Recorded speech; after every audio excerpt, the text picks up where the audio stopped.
Anyway. Okay. So now he's done watering everything. This is sort of a prophylactic measure to prevent interacting with the wasp whenever we don't want to, because the wasps have their job, and I like them to do their job. I just don't want them to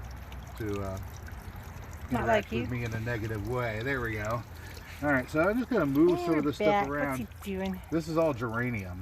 It's wild geranium. It grows wild here. I didn't plant it. I didn't seed it. Beats Johnson grass. Makes these tiny little pink flowers here. Yeah, cute. Can't complain. We got clover here, and I don't know whether this is red clover or white clover because I have a mixture. So whatever it's going to be whichever one takes. Yeah. I used to think the red got bigger than the white, but then I seen white clover the size of red clover because nobody mowed it. Like over here, this is all. I think all of this is white clover. This is all white clover in here. I think it was in the wild. I was like, they get pretty big. Ooh, some of them have gone to seed, or some of them have gone to flower. There's some of the flowers there. Ooh, uh-oh, baby grasshoppers. Dun, dun, dun, dun. Okay, so what do we got over here? Shoot. Got something in the mail. Yeah, I got something in the mail. Hopefully it survived. Want to talk about pocket pool really quick? Sure. All right, so stock tank goes down 2 feet, 2 foot wide, 4 foot long. Did you put little So holes we have little perforations. I think I see minnows or something in there. Huh? No. Tadpoles? Maybe tadpoles. We may have tadpoles in there, yeah. At this point. point. Frog noise going on. So yes, we could have tadpole. Like, yes, there is tadpole activity in here. So we have I tadpoles. see it. There's too much glare. Yeah, we have tadpoles in there. Yeah, and we do have some mosquitoes, so I need to move a goldfish or two over here.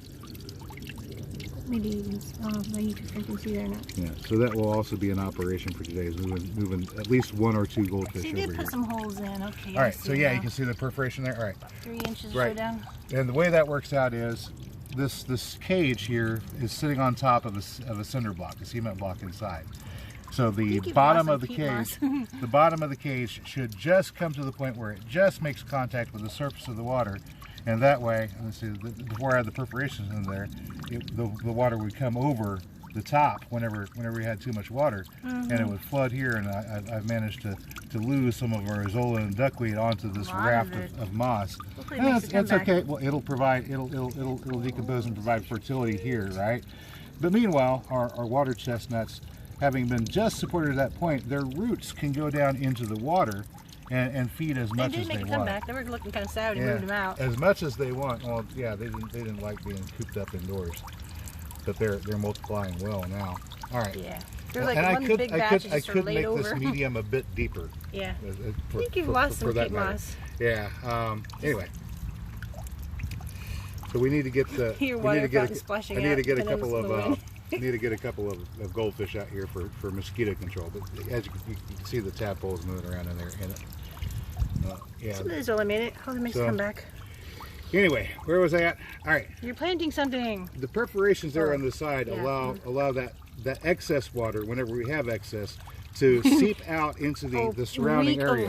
So this area right here, it gets covered whenever we get rain, and it doesn't hopefully overflow and cause a washout. I'm going to have to do something about that because it can fill up a little bit too rapidly at times. The Azolla has escaped.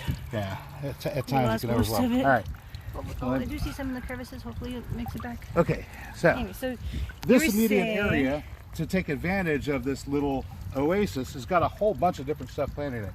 We've got our Hemeracalis fulva, our daylily right here, edible flower. It does make an edible tuber, but really I prefer to eat the flowers.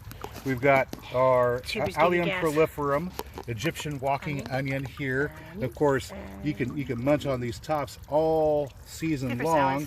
And meanwhile, down here, this gets to be fairly large. It doesn't produce a round bulb. It produces more of a thick stalk like a leek, and a very, very potent onion flavor.